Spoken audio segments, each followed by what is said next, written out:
오늘의 밥입니다.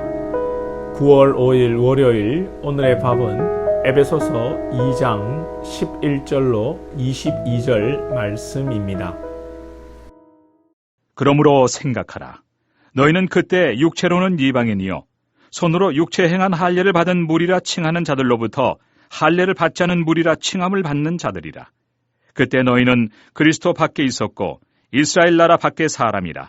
약속의 언약들에 대하여는 외인이요 세상에서 소망이 없고 하나님도 없는 자이더니 이제는 전에 멀리 있던 너희가 그리스도 예수 안에서 그리스도의 피로 가까워졌느니라. 그는 우리의 화평이신지라 둘로 하나를 만드사 원수된 것 곧 중간에 막힌 담을 자기 육체로 허시고 법조문으로 된 계명의 율법을 폐하셨으니 이는 이 둘로 자기 안에서 한 새 사람을 지어 화평하게 하시고 또 십자가로 이 둘을 한 몸으로 하나님과 화목하게 하려 하심이라. 원수된 것을 십자가로 소멸하시고 또 오셔서 먼 데 있는 너희에게 평안을 전하시고 가까운 데 있는 자들에게 평안을 전하셨으니 이는 그로 말미암아 우리 둘이 한 성령 안에서 아버지께 나아감을 얻게 하려 하심이라. 그러므로 이제부터 너희는 외인도 아니요 나그네도 아니요 오직 성도들과 동일한 시민이요 하나님의 권속이라. 너희는 사도들과 선지자들의 터 위에 세우심을 입은 자라. 그리스도 예수께서 친히 모퉁이 돌이 되셨느니라. 그의 안에서 건물마다 서로 연결하여 주 안에서 성전이 되어가고 너희도 성령 안에서 하나님이 거하실 초소가 되기 위하여 그리스도 예수 안에서 함께 지어져 가느니라. 에베소서 2장 서두에서 본질상 진노의 자녀 그리고 거저 주시는 하나님의 은혜를 구원을 설명하고 이제 본문에서 이 구원의 은혜가 이방인에게도 있고 유대인이나 이방인이나 예수 그리스도 안에서 한 가족임을 바울이 가르치고 있습니다. 바울은 이방인에 대해 말하기를 12절 하반절에 세상에서 소망이 없고 하나님도 없는 자이더니 이방인을 소망도 없고 하나님도 없던 자들이라고 말합니다. 우리가 이렇게 소망도 없고 하나님도 없는 자들이었습니다. 아무튼 바울은 이 에베소 사람들 헬라인들에게 이방인에게 하나님이 없는 소망 없는 인생에서 이제 예수 안에서 그리스도의 피로 우리가 가까워졌다. 13절에서 이제는 전에 멀리 있던 너희가 그리스도 예수 안에서 그리스도의 피로 가까워졌느니라. 이 말의 의미는 이방인 너희들이 하나님께로 가까이 오므로 우리가 친해지고 가까워졌다는 의미가 아닙니다. 전통 이 유대인들이 먼저 믿은 그리스도인들이 우월하고 이제 너희들이 이 거룩한 공동체 안에 들어왔다는 의미가 아니라 예수 안에서 우리가 서로 피차 가까워졌다 의미입니다. 14절 이하에서 그리스도께서 하신 일을 설명합니다. 하나님께서 예수님께서 막힌 담을 육체로 하셨고 율법을 폐하심으로 궁극적으로는 십자가로 둘이 하나가 한 몸으로 화목하게 하셨다고 합니다. 여기서 우리는 하나님의 존재하심의 특징을 알 수가 있습니다.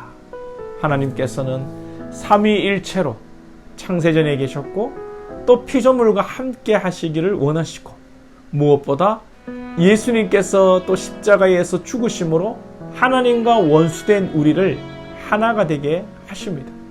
하나님의 존재하심의 특징은 하나님 안에서 하나가 되는 것입니다. 그리고 하나님의 백성들도 따로 국밥이 아니라 예수 안에서 하나가 되는 것을 바울이 오늘 이야기하는 것이죠. 유대인과 이방인은 하나님과 인간 이상으로 원수된 관계이고 하나가 될 수 없는 사이입니다. 그럼에도 바울은 하나님과 원수된 죄인을 빗대어 유대인과 이방인이 예수 안에서 하나가 된다고 말합니다. 왜 그렇습니까? 유대인이나 이방인이나 동일하게 예수님의 피값으로 구속받은 존재들입니다. 유대인이라고 해서 예수님의 피로 구원받고 이방인이라고 해서 예수님의 땀방울로 구원받은 것이 아닙니다. 동일하게 예수님의 보혈로 구원받은 모든 인류는 예수 안에서 동등하며 하나가 되는 것이죠. 바울은 이런 표현을 쓰죠. 우리 예수님께서 모퉁이 돌이 되셨다는 것이죠. 모퉁이 돌이라고 하니까 어디 모퉁이에 있는 돌인 줄 아는데, 원어를 보면 이 집을 지을 때 기초가 되는 돌이나 마지막 건물 꼭대기에 놓는 돌이나 이 둘 중에 하나를 의미합니다. 아직 기초 돌인지 마지막 돌인지 명백하게 밝혀진 것은 없습니다. 다만 기초 돌이나 마지막 돌이나 둘 다 없으면 집이 안 된다는 것이죠. 즉 우리 예수님 때문에 한 가족을 우리가 이루어 간다는 의미입니다. 바울은 이를 표현하기를 19절에서 그러므로 이제부터 너희는 외인도 아니요 나그네도 아니요 오직 성도들과 동일한 시민이요 하나님의 권속이라. 성도요 동일한 시민이요 하나님의 권속이라. 권속이라는 말은 식구라는 말입니다. 예수 안에서 한 가족이 되었다는 그런 말이죠. 한 가족이고 식구는 밥을 같이 먹어야 하는데 우리 교회는 아직 코로나로 인해 주일에 밥을 안 하고 있어 안타까운 마음이 있습니다. 우리 교회의 특수성이 있습니다. 우리가 비록 한 식탁에 앉아 아직 식탁의 교제를 못하고 있지만 예수 안에서 하나가 되어야 하고 영적인 교제, 서로를 위한 사랑의 기도로 늘 영적인 교제를 해나가야 합니다. 예수를 오래 믿은 자나 세상에서 즐길 것 즐기고 죄짓고 살다가 교회에 얼마 전에 온 자나 부자나 가난한 자나 배운 자나 못 배운 자나 아픈 자나 건강한 자나 모두가 예수 안에서 하나가 되는 것이 교회이고 하나님께서 우리를 부르신 목적 중에 하나가 되는 것입니다. 그래서 예수 그리스도 머리 되신 교회, 예수 그리스도 주인 되신 교회가 참 은혜로운 것이죠. 어떻게 여러분 우리가 하나가 됩니까? 어떻게 우리가 하나가 될 수가 있어요? 세상 같으면 말도 안 되는 일입니다.